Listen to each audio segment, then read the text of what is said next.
Salutations, everyone. Today we are watching a cinematic that was currently data mined, or I don't know how they do it, but they managed to dig it out of the archives, and it is called Sylvanas Choice. No idea what that means, and no idea what it'll entail. I've got my theories, I've got my thoughts, I've got my worries, most of all, because it's Sylvanas, and she's one of the most controversial characters I ever have to talk about. So, let's dig right into this and see if I like it or I don't like it. I liked the last one because of how vague it was.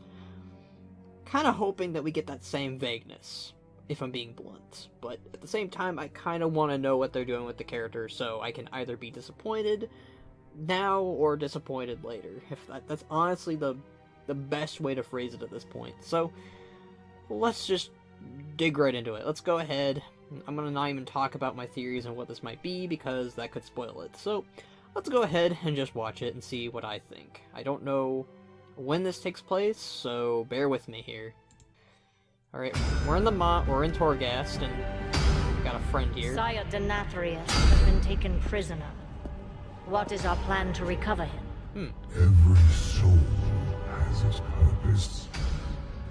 Denathrius has fulfilled his. Rip. We must forge our next weapon. Who dis?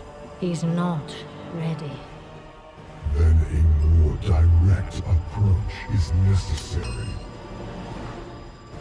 We have not come this far, only to falter now. What is that?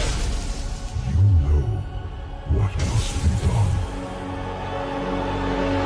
Is that Charlemagne? Oh, hey, we're back here again.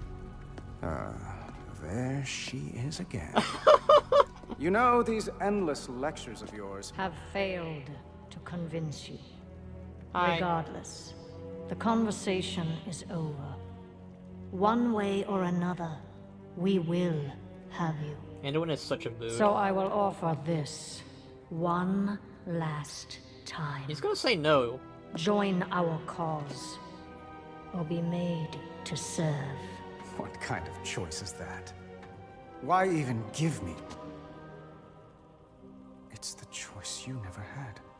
Oh. Despite all your grand designs, there's still some shred of your mortality haunting you.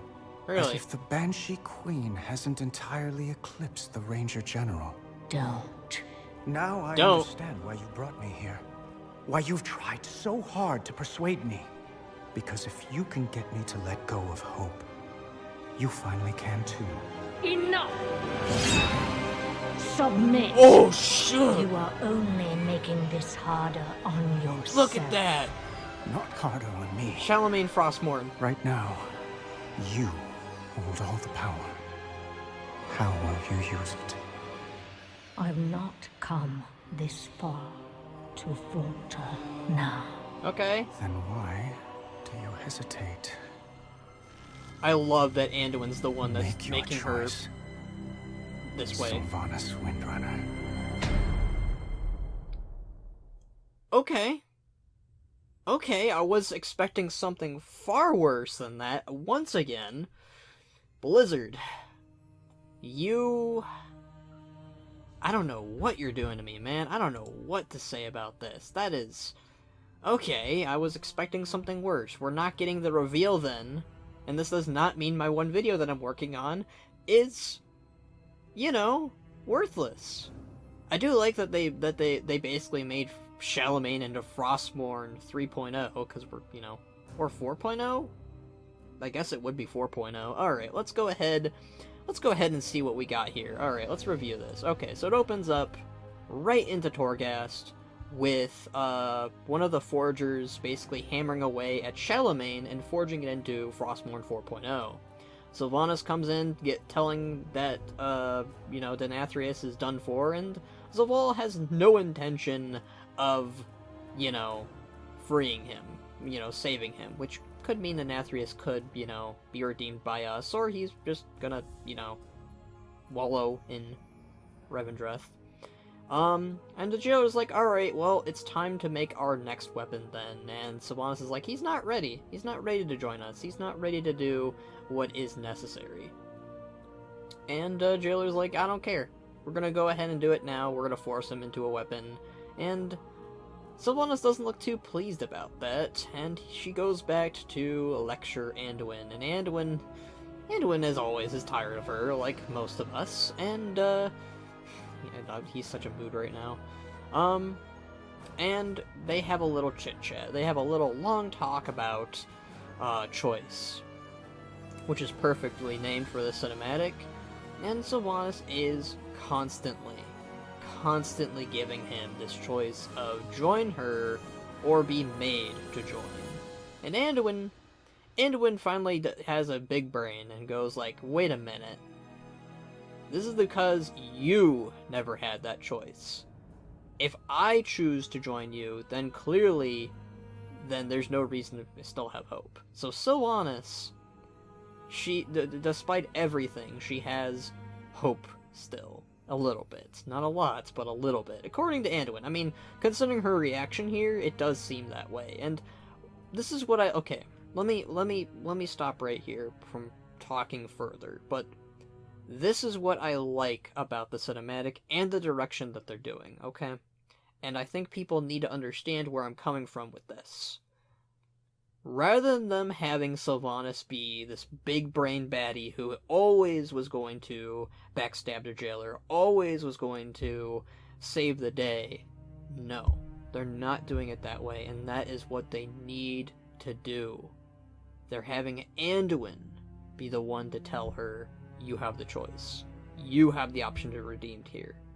Not Sylvanas being like, oh, I'm gonna redeem myself. I'm gonna be the one to do it. No. Anduin is once again convincing someone that the path that they're on is not the right one. And that's what I like. You don't have to like it. You people can have problems with it. I'm certain that a lot of people are going to be like, oh, Sylvanas is getting redeemed, fuck this. And I'm not against that whole vocal point. And I know a lot of people are thinking, oh, you're just changing your mind. No, I was always on board. Well, not always on board. Okay, so if I had to phrase it here, what I would have preferred, I would have preferred it if Sylvanas was just a flat-out bad guy. And I know a lot of people don't like that, but that's what I would have preferred. I would have preferred them just being like, yep, she's a bad guy, just go away with it. Here, she's struggling with that path. Here, she's, like, uncertain of what she's doing is right, if she's uncertain if she is no longer that Ranger General. Anduin is a slow burn to Sylvanas right here. I think that Anduin will eventually convince her, or he'll fail to convince her, or he already has convinced her, and later down the line she'll reveal her true colors, which is what I hope they do. But I do think that Anduin is going to be made to serve here. It's obvious that he's not going to be made. But she loses it here. She is pissed. And then she shows off, look at that shit. Look at that shit. We have got Shalamayn Frostmourne. That is badass. That is so badass. And I got a video that I'm cobbling together, and this just increased it. So I like that. I like the design of this weapon. It looks so good. It's like Frostmourne and Shalamayn had a baby. But Anduin tells her, you've got that choice right now. You can, stop this or whatever, But Sylvanas is just, she once again is giving him that option, and it's abundantly clear that she's hesitating, that she's not sure, she's very uncertain, and it ends off here. We don't know if she frees Anduin, we don't know if she converts Anduin, we don't know. The vagueness is very, very clear here, and I don't even know what they're going to do. I really don't, is the thing. And But what I like here, the development here, is that we get a little bit more out of Sylvanas, we get a little bit more out of Anduin.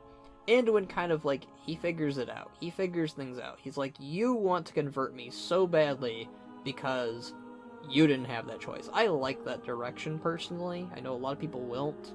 there are certain things, again, that I'm not really liking here, and the main thing here that I do not like is just it's this back and forth of like, are we gonna make her bad? Are we gonna make her good? Are we gonna make her bad? Are we gonna make her good? I get very sick and tired of that whole back and forth. Just make it clear to us what she's going to do. And I guess that's like the only issue I truly have with this whole direction and arc of her story. Like, it's very back and forth. It's very unclear the direction that they're going with her character right now. But I do think that ultimately Anduin here is going to be made to serve, whether he wants to or not. And I don't think it's very clear that he doesn't want to be made into a servant or join her side. So I think that either Sylvanas is going to convert him or the jailer is going to convert him. I don't know. I guess like a good prediction could be like she converts him but not completely, and that offers him a way out, and they come up with a plan to stop the jailer together. I prefer Anduin and Sylvanas working together over it just being Sylvanas. That's just my whole thing on this. But yeah, so that was my thoughts on this little cinematic. Honestly, to me, it's really cool. It's really great. I honestly they always do a really good visually. They always do a really good job in the music department, and just, I don't know what they're going with this, but it's a direction that can be both good or bad still. And I guess that's both a bad and a good thing, really, because it is the whole back and forth. Like I said, I do not like the whole just tell us already if she's going to be bad or not. It's that's the only frustrating thing about that. It's also a good thing, because it could mean that they could go in an entirely direction we weren't expecting. But I do like this reveal of, you know, Frostmourne Charlemagne, basically, and it really increases my thoughts and feelings about what the hell this is going to be all about. But yeah, that's my thoughts and feelings about the cinematic. I hope you enjoyed it. I hope you enjoyed my thoughts about it, and if you didn't, you know, do the whole thing of disliking it, or if you liked it, you know. But yeah, so I'm gonna end it here, guys. Thanks for watching this reaction, and I hope to see you in the next one, and for you to check out my other videos too. So until next time, my guys, bye ya.